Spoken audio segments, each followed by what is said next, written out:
Hema commission report ഇതുമായിട്ട് ബന്ധമില്ല. നിങ്ങൾ രണ്ടും കൂടെ കുഴക്കരുത്. അതാണ് അതിലേക്കാളും പ്രശ്നം. ഹേമ കമ്മീഷൻ റിപ്പോർട്ടിൽ ഹേമ കമ്മിറ്റിക്ക് ഈ പെൺകുട്ടി പരാതി കൊടുത്തിട്ടില്ല.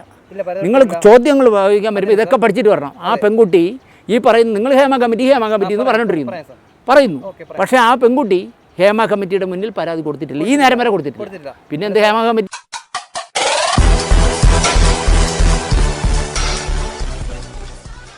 നമുക്ക് എന്തായാലും ഹേമ കമ്മീഷൻ റിപ്പോർട്ട് എന്തായാലും മലയാള സിനിമയിൽ ഏറ്റവും പ്രധാനമായ ഭാഗമാണ്. അപ്പോൾ സ്വാഭാവികമായിട്ടും അത് ചർച്ച ചെയ്യപ്പെടും. സർ, നമ്മുടെ കേരള പോലീസ് എന്ന് പറയുന്നത് ഇന്ത്യയിൽ തന്നെ ഏറ്റവും എഫിഷ്യൻസി ഉള്ള ഒരു ഡിപ്പാർട്ട്മെൻറ്റാണ്. പക്ഷേ സിദ്ദിഖിൻ്റെ വിഷയം വന്നപ്പോൾ എന്തുകൊണ്ട് പുള്ളിക്കാരനെ അറസ്റ്റ് ചെയ്തില്ലെന്നൊരു ചോദ്യം സമൂഹ മാധ്യമങ്ങളിലടക്കം സാധാരണക്കാർ ചർച്ച ചെയ്ത വിഷയമാണ്. ആ ഒരു ഇതിൽ താങ്കളുടെ ഒരു ഒപ്പീനിയൻ എന്താണ് സർ? ഹേമ കമ്മിറ്റി റിപ്പോർട്ടിൽ ബാലചന്ദ്ര മേനോൻ, മുകേഷ്, ഇടവേള ബാബു, ബാബുരാജ്, മണിയമ്പിള്ള രാജു ആൻഡ് സിദ്ദിഖ് ഇത്രയും പേരെ വന്നതിൽ ഈ പറഞ്ഞ 5 പേർക്ക് മുൻകൂർ ജാമ്യം കിട്ടി. എന്താ 6-ാമന് കിട്ടാത്ത? അവൻ എന്താ ചെയ്തേ? ഈ സിദ്ദിഖൊന്നും ഞാൻ സിദ്ദിഖിനെ ഒരു പെണ്ണുകൂടിയെ ന്യായീകരിക്കുന്ന ആളല്ല ഞാൻ. പക്ഷേ ഞാൻ ചോദിക്കുന്നത് ഈ 5 പേർക്ക് ഒരേ കേസിൽ ജാമ്യം കിട്ടാമെങ്കിൽ 6-ാമനെ നിങ്ങൾ പറയുന്നത് കേട്ടില്ലേ കേരള പോലീസ് അയാൾ അറസ്റ്റ് ചെയ്തില്ല എന്ന്? മറ്റവരെ അറസ്റ്റ് ചെയ്തോ? എന്താ അവിടെയാണ് ഞാൻ പറഞ്ഞത്. അവിടെ എന്ത് പറ്റിയെന്നറിയോ? 5 പേർക്ക് കോടതി മുൻകൂർ ജാമ്യം കൊടുത്തപ്പോൾ ഇയാൾക്ക് മാത്രം കൊടുത്തില്ല. അതിൽ ഞാൻ കാണുന്നത്, ഞാനൊരു കമ്മ്യൂണിസ്റ്റുകാരൻ, പക്ഷേ ഞാൻ കാണുന്നത് സിദ്ദിഖ് എന്ന് പറഞ്ഞൊരു കറകളഞ്ഞ കോൺഗ്രസ്സുകാരനാണ്. ഇത് രണ്ടും നിങ്ങൾ ആലോചിച്ച് നോക്കുക. ഈ നേരത്തെ പറഞ്ഞ റിവ്യൂ ചെയ്ത് ചേർക്കനും കോൺഗ്രസ്സാണ്, സിദ്ദിഖും കോൺഗ്രസ്സാണ്. ഞാൻ പക്ഷേ സിദ്ദിഖിൻ്റെ നിലപാട് നിൽക്കുന്ന എവിടെയെന്ന് ചോദിച്ചാൽ, അയാൾ തിരുവനന്തപുരത്ത് മസ്കറ്റ് ഹോട്ടൽ എന്ന് പറഞ്ഞാൽ 5 സ്റ്റാർ സർക്കാരിൻ്റെ ഹോട്ടലാണ്. ആ ഹോട്ടലിൽ വന്ന് താമസിക്കുന്ന അയാളെ ഈ പെൺകുട്ടിയുടെ അമ്മ, അച്ഛൻ, കൂട്ടുകാരി ഇത്രയും പേരുമായിട്ട് കാണാൻ ചെന്നിട്ട് അച്ഛനെയും അമ്മയും കൂട്ടുകാരിയും താഴെ ഇരുത്തിയിട്ട് അയാളെ പോയി കാണാൻ ചെന്നിരിക്കുന്നു റൂമിൽ. അത് ഒരു തെറ്റ്. 2, അയാൾ ഇത്രയും വർഷങ്ങൾക്ക് മുമ്പ് അയാൾ കഴിച്ച ചോറ് ഏത്, മീൻകറി ഏത്, അവിയൽ ഏത് എല്ലാം ഇവൾ കുറിച്ച് വെച്ചിരിക്കുന്നു. ഇതെല്ലാം കൊണ്ട് കൊടുത്തിട്ട് ശരിക്കും പറഞ്ഞാൽ ട്രാപ്പിലാക്കാൻ വേണ്ടി ചെയ്താണെന്നേ. ഒന്നാമത്തെ കാര്യം. രണ്ടാമത്തെ കാര്യം, അവളെ ബലാത്സംഗം ചെയ്താൽ അവളെ ടെസ്റ്റൊക്കെ ചെയ്യണ്ടേ? അവളെ ബലാത്സംഗം ചെയ്തിട്ടുണ്ടെങ്കിൽ, മോശമായി പെരുമാറിയിട്ടുണ്ടെങ്കിൽ അപ്പം മെഡിക്കൽ കോളേജിൽ പോലീസ് കൂട്ടിയിട്ട് ചെക്ക് ചെയ്യുമല്ലോ. ഇതൊന്നും ചെയ്യാതെ 2 വർഷം കഴിഞ്ഞിട്ട് ഫേസ്ബുക്കിൽ പോസ്റ്റ് ചെയ്തപ്പോൾ എന്നെ വ്യക്തിപരമായി അധിക്ഷേപിക്കുന്നു എന്ന് പറഞ്ഞ് പോലീസിന് സിദ്ദിഖ് പരാതി കൊടുത്തപ്പോൾ അതിൻ്റെ പിറ്റേ ദിവസം കൊണ്ടുവന്നാണ് ഈ പെൺകുട്ടി പരാതി കൊടുത്തത്. അതാണ് സുപ്രീം കോടതി പറഞ്ഞത് ഇതൊക്കെ അങ്ങ് പള്ളിയിൽ പോയി പറയാൻ. മനസ്സിലായില്ലേ? അതിൽ പോലീസ് ഒരു കളിയും കളിച്ചില്ല. പോലീസ് നോക്കിയത് എങ്ങനെയെങ്കിലും സിദ്ദിഖിനെ 2 ദിവസമെങ്കിലും ചട്ടിക്കകത്താക്കിയിടണമെന്ന് വിചാരിച്ചു. അവൻ അതിനേക്കാളും ബുദ്ധിയുള്ളവനായതുകൊണ്ട് അവൻ മുങ്ങി കടന്നു. എന്നിട്ട് അവന് ജാമ്യം കിട്ടിയപ്പോൾ പുറത്തിറങ്ങി വന്നു. അത്രേ ഉള്ളൂ. അത് ഇവിടെ ആരാ ചെയ്യാത്ത? ഇപ്പോൾ ബാലകൃഷ്ണ സാറിനെ അറസ്റ്റ് ചെയ്തു, ജയിലിൽ കിടക്കേണ്ടി വന്നോ? ബോധം കിട്ടില്ല. അപ്പം തന്നെ ഇവിടെ എത്ര രാഷ്ട്രീയ നേതാക്കന്മാർ ബോധം കിട്ടുകയാണ്? അന്നൊക്കെ നിങ്ങൾ അവിടെ പോയിരുന്നു. സിദ്ദിഖിന് മാത്രം എന്താ പ്രശ്നം?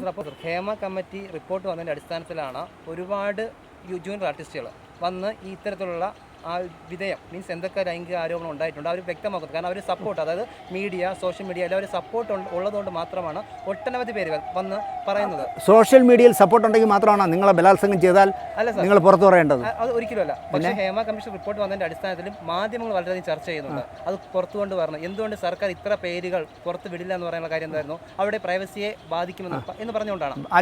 അങ്ങനെയാണ്. അല്ല, ഹേമ പറഞ്ഞിരിക്കുന്നത് ഇതിൽ പറഞ്ഞിരിക്കുന്ന ഒരാളിൻ്റെ പേര് പോലും പുറത്തു വിടരുത്. കാരണം വ്യക്തിപരമായി വ്യക്തിഹത്യകൾ ഒരുപാട് ഇതിൽ നടന്നിട്ടുണ്ടെന്ന് ഞങ്ങൾക്കറിയാം.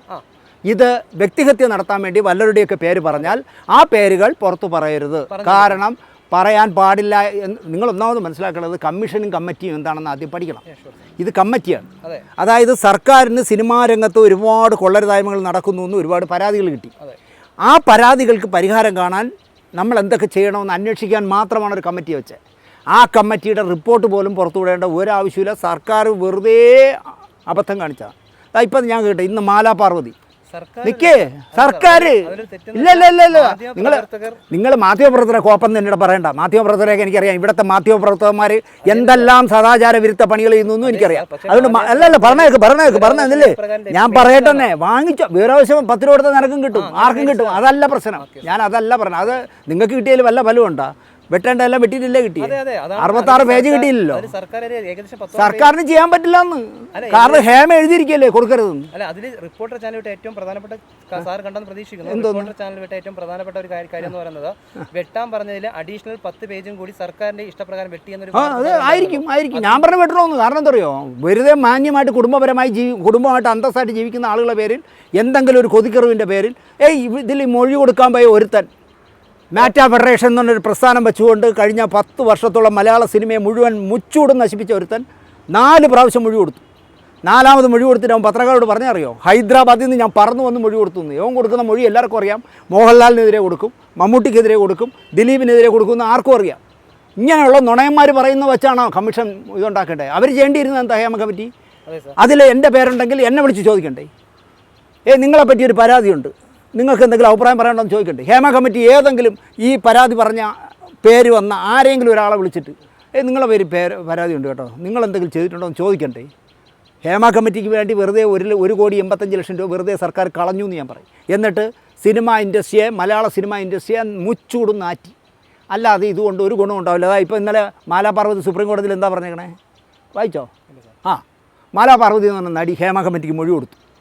മൊഴി കൊടുത്തപ്പോൾ അവർ പറഞ്ഞു, ഞാനൊരു സെറ്റിൽ വർക്ക് ചെയ്യാൻ പോകുമ്പോൾ എൻ്റെ ഒരു മാന്യനായ നടനാണ്, പക്ഷേ എന്നോട് സെക്സിപരമായി സംസാരിച്ചു, പിന്നെ എൻ്റെ ഒരു സഹപ്രവർത്തകരോടും മോശമായിട്ട് പെരുമാറി. ഇതുപോലുള്ള അനുഭവങ്ങൾ മേലിലുണ്ടാവരുത്. അവർ മൊഴി കൊടുത്തു. അപ്പോൾ കാരണം മേലിൽ ഇനി എന്തുണ്ടാവരുതെന്ന് തീരുമാനിക്കുകയാണ് ഹേമ കമ്മിറ്റി ഉണ്ടാക്കിയിരിക്കുന്നത്. അവരെന്ത് ചെയ്യുന്നറിയോ? ഹേമ കമ്മിറ്റി ഇതെടുത്ത് CIT കൊടുത്തു. അതായത് യവന്മാരെ പിടിച്ച് അന്വേഷിക്കുന്നു. ഇവരവർ കേസെടുക്കാൻ പറഞ്ഞു. കേസെടുക്കാൻ പറഞ്ഞാൽ മാലാപാർവതി ഇന്നലെ സുപ്രീം കോടതി പോയി. അവൾ പറഞ്ഞു കേസെടുക്കാൻ പറ്റില്ല. ഞാൻ അവരെ പറ്റി അവരെ ഈ പറഞ്ഞ പുരുഷന്മാരെ പറ്റി കേസെടുക്കാൻ ഞാൻ പറഞ്ഞിട്ടില്ല. ഞാൻ പറഞ്ഞത് ഇതുപോലുള്ള അനുഭവങ്ങൾ വരുന്ന പുതിയ തലമുറയ്ക്ക് ഉണ്ടാകരുത്, അതിനുള്ള നടപടികൾ ഉണ്ടാകണം എന്നാണ് പറഞ്ഞത്. അല്ലാതെ ഈ പറഞ്ഞ ആരെങ്കിലും ചെന്ന് കൊതിക്കറിവ് പറയുന്ന നുണകളും കേട്ടുകൊണ്ട് അവരെയൊക്കെ പിടിച്ച് അകത്തിടാനല്ല ഹേമ കമ്മിറ്റി ഉണ്ടാക്കിയത്. ഇപ്പോൾ മാലാപാർവതി സുപ്രീം കോടതി പോയപ്പോൾ നാറിയില്ല. ഇന്ന് WCC പറഞ്ഞു കേട്ടോ, അതൊക്കെ പഠിച്ചിട്ട് വേണം ഇൻ്റർവ്യൂ വരാനിയാ. WCC ഇന്ന് പറഞ്ഞിരിക്കുന്നത് മാലാപാർവതിയുടെ പേര് കേസെടുക്കണമെന്ന്. ഏത്? അവർ കൊടുത്ത മൊഴിയിൽ പറഞ്ഞ പേരുകാരെ പേര് കേസെടുക്കരുതെന്ന് പറഞ്ഞതിൻ്റെ പേരിൽ മാലാപാർവതിയുടെ പേര് കേസെടുക്കണമെന്ന് ആലോചിച്ച് നോക്കി. ഇതാണ് ഇവിടെ ഒരു 4-5 തലയിൽ കണ്ണട വെച്ചതെന്നാണ് ഞാൻ ഈ പെണ്ണുങ്ങളെ പറയണത്. ഏത് WCC എന്ന് പറഞ്ഞത് പടവലങ്ങ പോലെ താഴോട്ട് വളരുന്നൊരു സംഘടനയുണ്ടല്ലോ, 6 പേരേ ഉള്ളൂ. ആ 6 പേര് പറയുന്നത് കേരള മുഖ്യമന്ത്രി കേൾക്കുന്നതാണ് മലയാള സിനിമ ഇപ്പോൾ അനുഭവിച്ചുകൊണ്ടിരിക്കുന്ന ദുരന്തം. അല്ല സാർ നേരത്തെ പറഞ്ഞായിരുന്നല്ലോ, അതായത് എന്തുകൊണ്ട് അപ്പോൾ പ്രതികരിച്ചില്ല എന്നാണ് നേരത്തെ സിദ്ദീഖിന്റെ വിഷയത്തിലും ഇപ്പോൾ പ്രതികരിച്ചതിനെ പറ്റി പറയുന്നത്. അപ്പോഴല്ലേ ആരുടെ കാര്യത്തില് എപ്പോഴായാലും അതിൽ പ്രശ്നം എന്ന് പറയുന്നത് നമ്മളെ സംവിധായകൻ രഞ്ജിത്തിനെതിരെ ഉണ്ടായ ഒരു ആരോപണം, അത് വെസ്റ്റ് ബംഗാൾ ഒരു ആർട്ടിസ്റ്റ് പറഞ്ഞായിരുന്നു. ആ സമയത്ത് പാലരി മാണിക്യ സിനിമയിലെ അസോസിയേറ്റ് ഡയറക്ടർ അതോടൊപ്പം തന്നെ അവരൊരു ബന്ധപ്പെട്ടവരോട് ഈ സംഭവം വിളിച്ച് പറഞ്ഞായിരുന്നു. ആ സമയത്ത് എന്ത് നടപടി സ്വീകരിച്ചു? ഒരു നടപടി സ്വീകരിച്ചിട്ടില്ലായിരുന്നു. നിങ്ങളുടെ ആ ബംഗാളി നടി ഈ വാർത്താ പ്രാധാന്യം ഉണ്ടായ ശേഷം അവരെന്താ പറഞ്ഞത് നിങ്ങൾ കേട്ടോ? രഞ്ജിത്തിനെ അക്കാഡമിയുടെ ചെയർമാൻ സ്ഥാനത്ത് നിന്ന് മാറ്റണമെന്ന് ഞാൻ പറഞ്ഞിട്ടില്ല, അയാൾ രാജിവെക്കേണ്ടതില്ല, അയാളുടെ പേരിൽ കേസെടുക്കണമെന്ന് ഞാൻ പറഞ്ഞിട്ടില്ല. എനിക്ക് ആദ്യമായി സിഗരറ്റ് വലിക്കാൻ സ്നേഹപൂർവ്വം സിഗരറ്റ് തന്ന ആളാണ് അയാൾ. പക്ഷേ അവരുടെ വർത്തമാനത്തിൽ നിന്ന് തന്നെ നമുക്കൊരു കാര്യം അറിയാം, അവർ വളരെ പ്രതീക്ഷയോടുകൂടി ആ വേഷം അഭിനയിക്കാൻ വന്നു. ആ ക്യാരക്ടറിന് അവർ പറ്റിയതല്ല എന്നുണ്ട്, അവരെ മാറ്റിയതാണ് അവർ ഈ ഉണ്ടാക്കിയതെന്ന് ഞാൻ വിശ്വസിക്കുന്നു. പക്ഷേ അവിടെയും ഞാൻ ആ നടിയെ വെറുതെ വിടും. കാരണം എന്താ അറിയോ? എറണാകുളത്തുള്ള ഒരുത്തനാണ് ഇത് മുഴുവൻ കുളമാക്കിയത്. ഒരു ഡോക്യുമെൻ്ററി ഡയറക്ടർ എന്ന് പറഞ്ഞ് നടക്കുന്ന ഒരുത്തൻ, ഞാൻ എൻ്റെ ചാനലിൽ പറഞ്ഞിരുന്നു, അവനാണ് കുളമാക്കിയത്. കാരണം അവൻ ഇവിടെ നടന്ന ഈ പുകിലെല്ലാം അറിഞ്ഞിട്ട് അവരെ അറിയിച്ച് അവരെ കൊണ്ട് വാർത്താ പ്രാധാന്യം കൊണ്ടുവന്നു. അത് സാറ് പറഞ്ഞു വെച്ചാൽ പുള്ളിക്കാരി, അതായത് ആ ആർട്ടിസ്റ്റ് പറഞ്ഞിട്ടുണ്ട് എന്നെ കടന്ന് പിടിക്കുന്നുണ്ട് എന്ന് വ്യക്തമായിട്ട് പറയുന്നുണ്ട്. അന്ന് ഞാൻ ഈ പണി നിർത്തും. അവർ പറഞ്ഞതെന്തറിയോ? ഇയാളുടെ കൈ കിടന്ന അവരെ കൈ കിടന്ന വളയിൽ തടവി എന്നാണ് പറഞ്ഞത്. നിങ്ങൾ വെറുതെ ആണുങ്ങളെ നാണം കടത്തരുത്, അതാണ് കടന്നു പിടിക്കുന്നത്. അതെന്താ വർത്താനം നിങ്ങൾ? അല്ല അത് പറഞ്ഞിട്ട് ബാക്കി പറയാം. ക്യാമറ ഓൺ ആയിരിക്കുകയാണ്. താൻ പറഞ്ഞത് രഞ്ജിത്ത് ആ ബംഗാളി നടിയെ കടന്നു പിടിച്ചു എന്നാണ്. ആ സ്ത്രീ പറയുന്നത് അവരെ വളയിൽ തടവി എന്നാണ്. അതും സ്നേഹപൂർവ്വം തടവി എന്ന് പറഞ്ഞത്. പിന്നെ രണ്ടാമത് വളയിൽ തടവുന്നതിൽ പല രീതിയുണ്ട്. അവർ പറഞ്ഞത് രണ്ടാമത്തെ ടച്ച് അത് സ്നേഹത്തോടെ അല്ല, ആദ്യം ഒരു ക്യൂരിയോസിറ്റിയുടെ പുറത്താണ് നോക്കിയത് വളയുടെ. ആയിക്കോട്ടെ, സെക്കൻഡ് തവണ അത് ആ രീതിയിലല്ലെന്ന് അല്ല, ആയിക്കോട്ടെ. എന്നാൽ മൂന്നാമത് അങ്ങനെ മനസ്സിലായപ്പോൾ പിന്നെ എന്തിനാ ഇയാൾ സിഗരറ്റൊക്കെ വാങ്ങി വലിച്ചേ?